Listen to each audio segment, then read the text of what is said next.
दे दिया और सब ले करके और बोले कि सारा कपड़ा वस्त्र जो पहनाए थे सब उतार करके यहीं रख दो और आप जाओ अपने घर।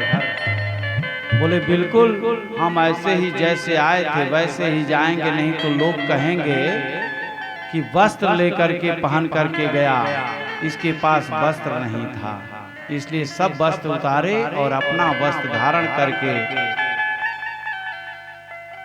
हमारे सुदामा जी चल पड़े। और सुदामा जी गए। सुदामा अपने घर को देख करके डर गए। यहाँ तो झोपड़ी थी, ये महल कैसे बन गया? विश्वकर्मा को भेजे थे भैया बना दो, बढ़िया बढ़िया बन करके तैयार हो गया था।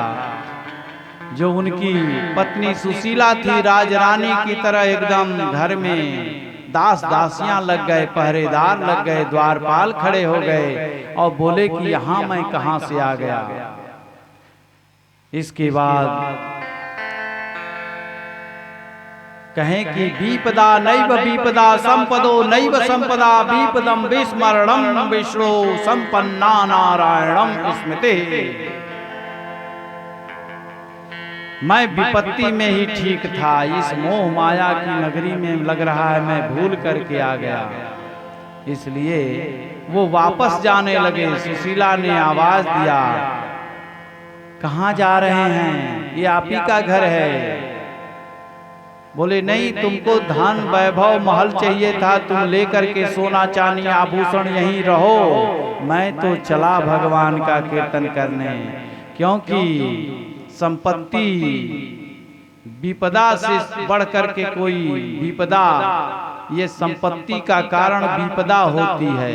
इसलिए इस विपत के घर में आप ही रहो, मोह माया में पड़ो। मैं तो चला भगवान का कीर्तन करने, और भगवान अगर हमसे रूठ जाएंगे तो उससे बड़ा विपत्ति कुछ नहीं है, और मेरे से भगवान प्रसन्न रहेंगे तो उससे बड़ा कोई संपत्ति नहीं है। इसलिए विपदा नैव विपदा संपदो नैव संपदा विपदम विस्मरणम विष्णु संपदा नारायणम स्मृति। यशोदा जी आई, ब्रजवासी आए, राधा रानी आई, रुक्मिणी, सत्यभामा, जामवंती सभी जा रहे हैं राधा रानी के दर्शन करने के लिए। दासियों के कमरे में जब पहले घर में प्रवेश की तो इतनी सुंदर दासी थी कि रुक्मिणी जी कहीं कि राधा जी को प्रणाम है। अरे नहीं नहीं, हम राधा नहीं, हम तो राधा के दासियों के दास हैं, राधा जी तो अंदर हैं। और उस महल में जब प्रवेश की, दूसरे में फिर बढ़िया सुंदर गोपी मिली। देख करके बोली, कालिंदी प्रणाम है राधा रानी। बोले नहीं नहीं नहीं, हम राधा रानी नहीं हैं। तीसरे चौथे पांचवें छठवें सातवें दहलीज पे जब गई तो वहां पर ललिता विशाखा अंतरंग सखियां बैठी हुई खड़ी हुई मिली। उनके चरणों में गिर करके तीनों पत्नियों ने प्रणाम किया। अरे नहीं नहीं नहीं, घबरा करके उठ गई। बोली हम लोग राधा नहीं हैं, राधा रानी तो बैठी हैं। कई सखियां गोपियों के बीच में बैठी हैं और कृष्ण को याद कर रही हैं। कृष्ण की पत्नियों ने कहा, अच्छा राधा रानी कौन है? राधा रानी को देख करके रुक्मिणी ने, सब ने उनका प्रणाम किया। राधा रानी खड़ी हो गई और कहीं कि नहीं, आप हमें प्रणाम न करें, आप लोग धन्य हैं जो हमारे आराध्य की पत्नी हैं। इसके बाद कुछ पी लो, कुछ खा लो। बोली नहीं, हम कुछ नहीं खाएंगे, हम तो व्रत पे चल रहे हैं। तब तक रुक्मिणी के मुख से निकल गया कि मैं एक गिलास कन्हैया के कहने से दूध लेकर के आई हूं। इतना बात सुनते ही वो दौड़ करके गिलास ले ली हाथ में दूध का। अब वो इतना गर्म था, उस गर्म दूध को उन्होंने पी लिया, एक सांस में पी लिया। और इधर जो है कन्हैया के पांव में छाले पड़ गए, क्योंकि कन्हैया का चरण तो राधा के हृदय में रहा और हृदय से हो करके दूध गया, इसलिए पांव में छाले पड़े। रुक्मिणी आई, सत्यभामा आई, सब आई, बोली कि आप क्यों लेटे हो, आपके पैर में क्या हुआ, कहीं गए थे क्या नंगे पांव? बोले नहीं, मैं गया नहीं था, ऐसे ही हो गए। आपने कुछ किया क्या? बोले नहीं, हम लोग तो राधा से मिलने गए थे, उनको दूध पिलाया। बोले इतना गर्म दूध पिला दिया, उसका प्रभाव मेरे पाँव में हो गया। सब बैठ गई, बोली कि हाय, हम लोगों ने ये क्या कर दिया, ऐसा नहीं करना चाहिए था, हम लोग समझ नहीं पाए, राधा रानी के जैसा प्रेमी इस संसार में कोई नहीं होगा। एक राधा एक मीरा, दोनों ने श्याम को चाहा, अंतर क्या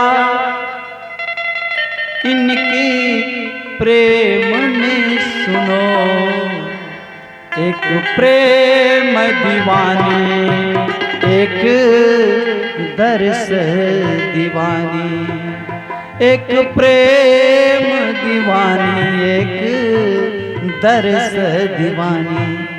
मीरा दर्शन के लिए तरसती रही और राधा प्रेम के लिए तरसती रही। अरे बोल कान्हा बोल, बोल बोल बोल, बोल कान्हा बोल, गलत काम कैसे हो गया, बोल कान्हा बोल, गलत काम कैसे हो गया,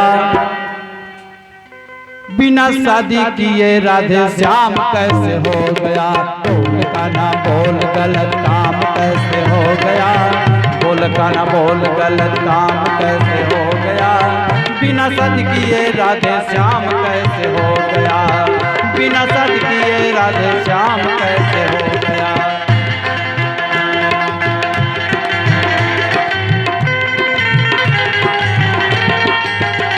क्योंकि राधा रानी का जो संग जुड़ा है ना, राधा कृष्ण कहते हैं, रुक्मिणी कृष्ण कभी नहीं कहते। अरे राधे राधे जब चले आएंगे बनवारी, राधे राधे जब चले आएंगे बनवारी, आएंगे बिहारी चले आएंगे बिहारी, आएंगे बिहारी चले आएंगे बिहारी, राधे राधे राधे राधे जब चले आएंगे बिहारी।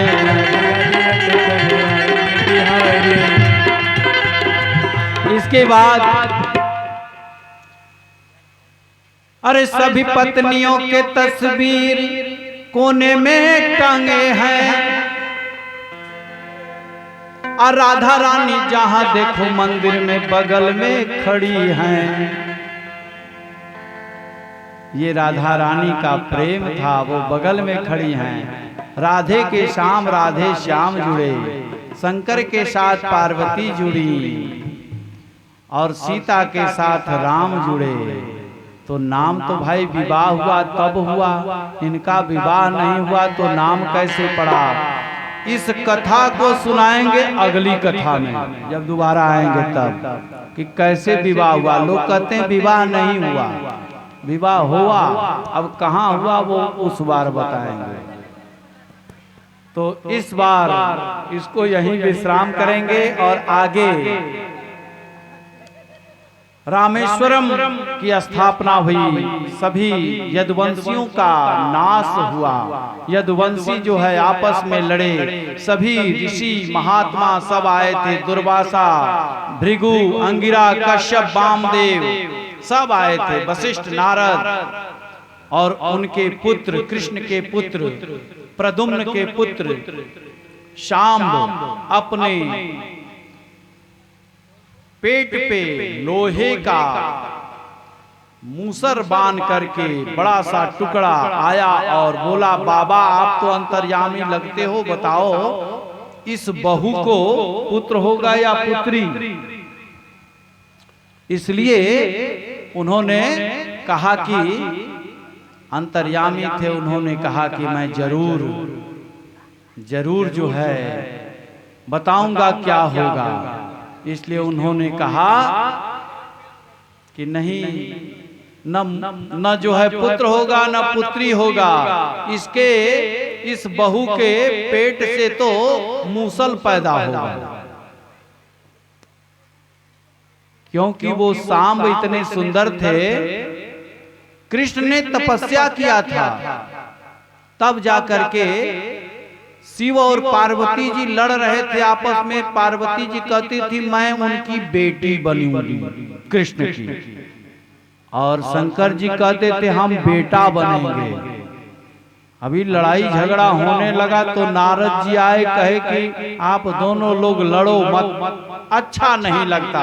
एक बार लड़ाई करवा दिया था, अब आपने सब बता दिया तो आप ऐसा न करो, दोनों लोग मिल करके चले जाओ। और वही जो है पुत्र बने हैं। इसके बाद वो पहुंचे हैं, और पहुंचने के बाद कहे कि हम जो है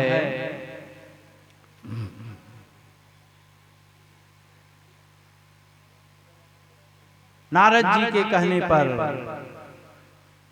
वही शंकर और पार्वती सांब बने हैं। इसलिए उनको कहा जाता है सदा शिव शाम्ब, शाम्ब सदा शिवाय नमः, ऐसा कहते हैं। दोनों लोग मिलकर के गए थे, सांब बने थे।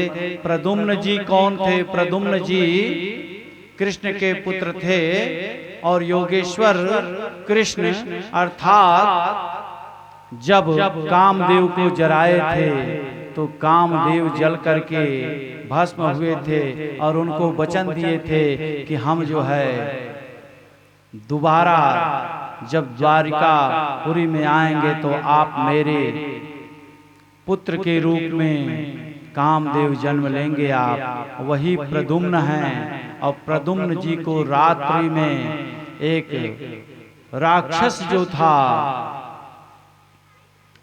उसने उठा लिया था उनको, और ले जाकर के समुद्र में फेंक दिया था। ऐसे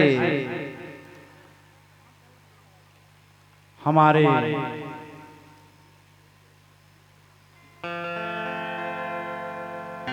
प्रद्युम्न जी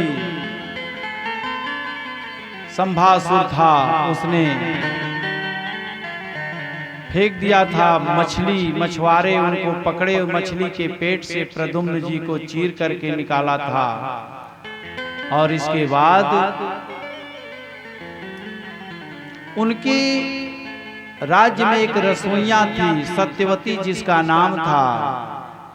उसने रसोई बना रही थी, और उस पुत्र को उन्होंने उसी को लालन पालन करने के लिए दिया।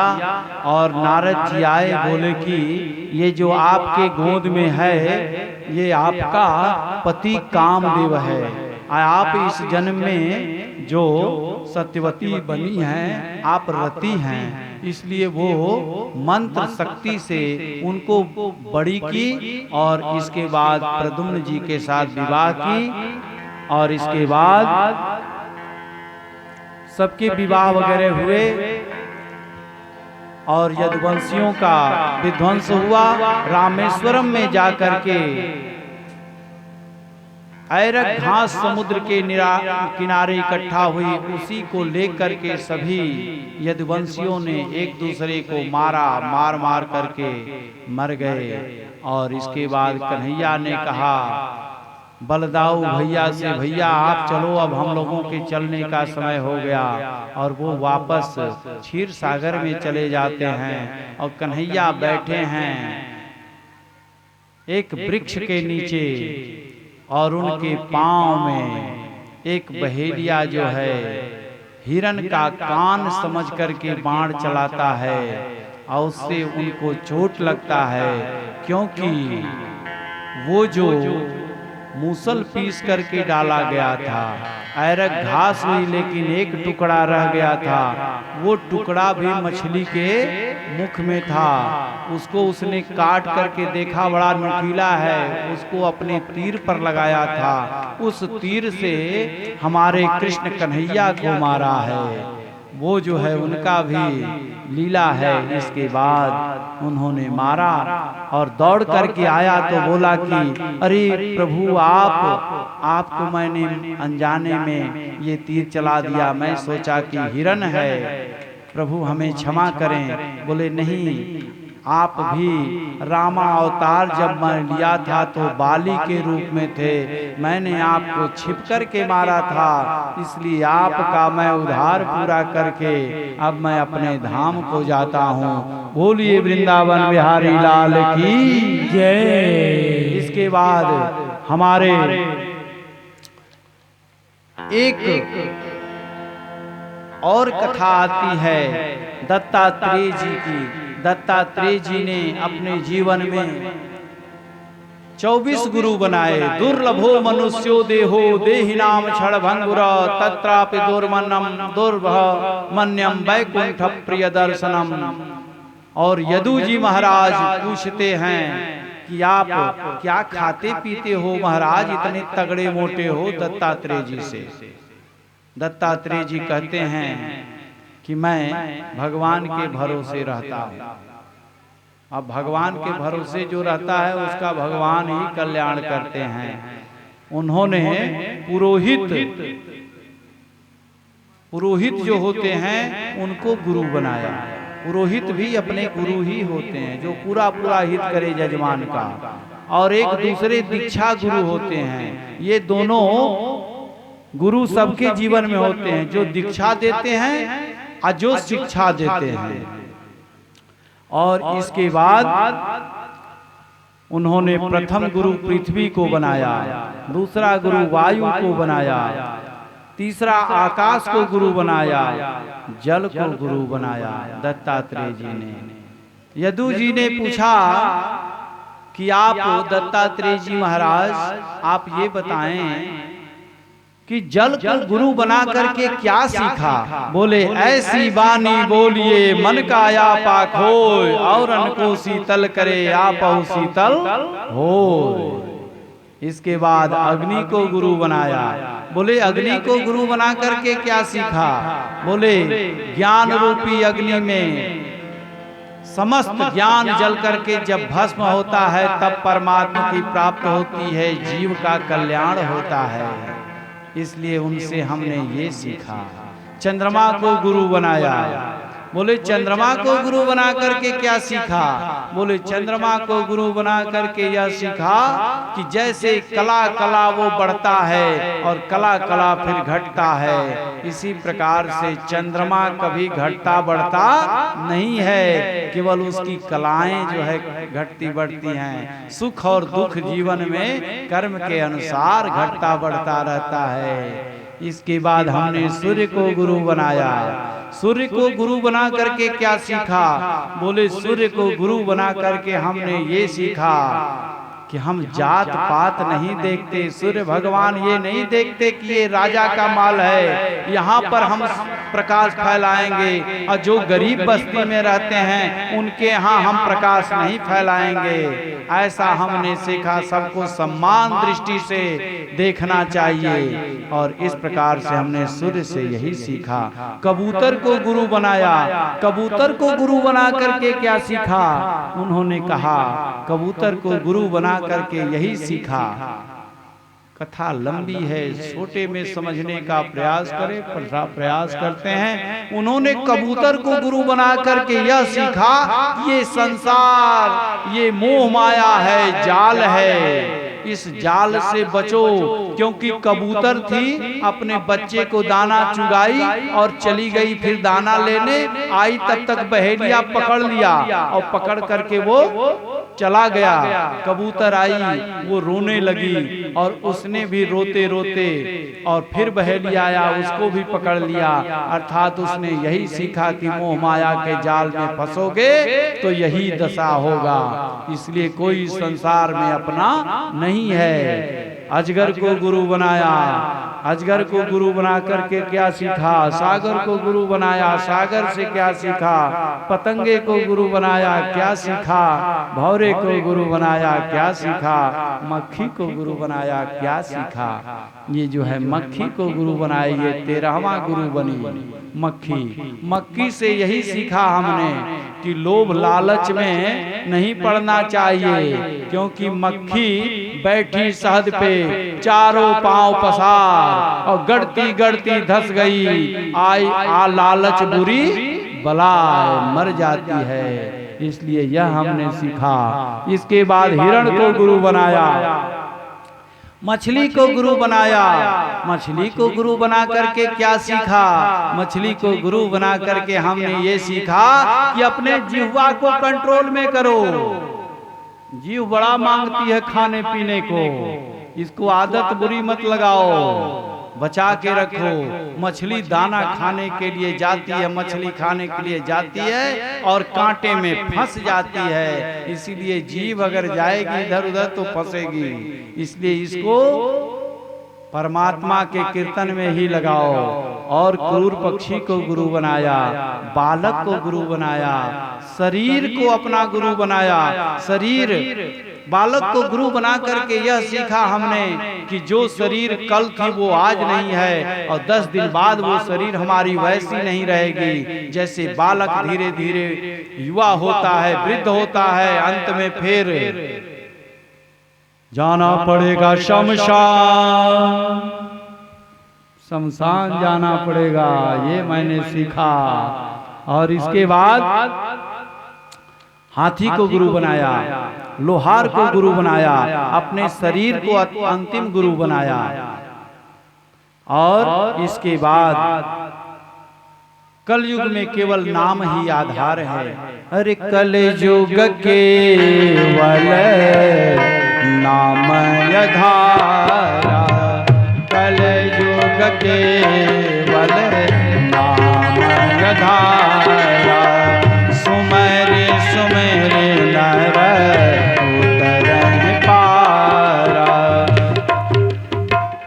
इस प्रकार से करार विंदे पदार विंदम मुखार विंदे विनिवेशयंतम वटस्य पत्रस्य पुटे शयानम बालम मुकुंदम मनसा स्मरामि। नाम संकीर्तनम यस्य सर्व पाप प्रणाशनम प्राणो प्रणामो दूह शमनस्त नमामि हरिम परम। इसके बाद परीक्षित जी से हमारे सुखदेव जी कहते हैं कि हमने आपने जितने प्रश्न किए, हजारों प्रश्न किए, उस प्रश्न का उत्तर हमने आपको दे दिया, और आप हमारे एक प्रश्न का उत्तर दीजिए परीक्षित जी महाराज। बोले क्या पूछना चाहते हैं? एक प्रश्न में बोले एक प्रश्न केवल बताओ कि क्या आप मरोगे? एक प्रश्न, क्या आप मरोगे? और यही प्रश्न आप लोगों से हम पूछते हैं कि क्या आप लोग मरोगे? 7 दिन कथा सुने हैं, तो आज आप लोग मरेंगे? परीक्षित जी बताएं, क्या आप मरेंगे? परीक्षित जी से सुखदेव जी ने पूछा कि क्या आप मरोगे? तो आप बताएं, क्या आप मरेंगे? समय पे टाल दिए, समय आएगा तब मरेंगे। ये दूसरी कथा आप सुने फिर भी नहीं समझ पाए। इस बार समझ लीजिए, तीसरी बार में हम नहीं बताएंगे। तीसरी बार तो आप खुद ही कहेंगे कि हम, है ना? लेकिन अगर हमसे पूछेंगे कि क्या गुरुजी पंडित जी अग्नि नारायण मरेंगे, तो हम तो कहेंगे हम नहीं मरेंगे, हम नहीं मरेंगे। क्यों? क्योंकि मैं मरने वाला नहीं हूं। मरेगा कौन?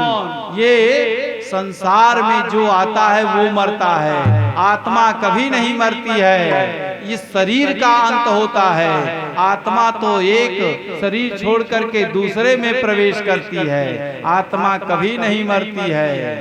इसलिए हम न मरब मरी हैं संसारा। ये संसार की शरीर है, संसार में ये नाती पोता ये सब दिखावटी है, संसार है, बस इसमें बस रहना है। लेकिन मरेगा कौन? ये शरीर का अंत होगा। शरीर की 3 गति होती है। गाड़ दो जमीन में, कीड़ा फतिंगा खा डालेंगे। जल में डाल दो, उसमें मछलियां खा जाएंगी। अग्नि में जला दो, भस्म बन जाएगा, मिट्टी में मिल जाएगा। अरे मिट्टी की काया मिट्टी में जिस दिन समाएगी, न सोना काम आएगा न चांदी आएगी।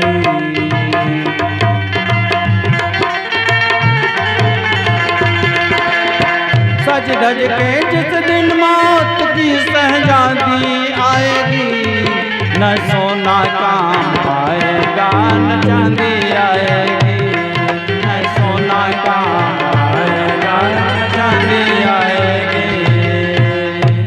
और अंतिम में आप लोग सभी लोग जितने लोग बैठे हैं वो सभी लोग भगवान का ध्यान करेंगे। जो मैं मंत्र बोलूंगा उस मंत्र को श्रवण करेंगे, जिससे कि उस श्रुति का फल आपको मिले। और सभी लोग अपने मन में भगवान कृष्ण के चरण कमल को हृदय में रख करके और इस मंत्र को बोलेंगे।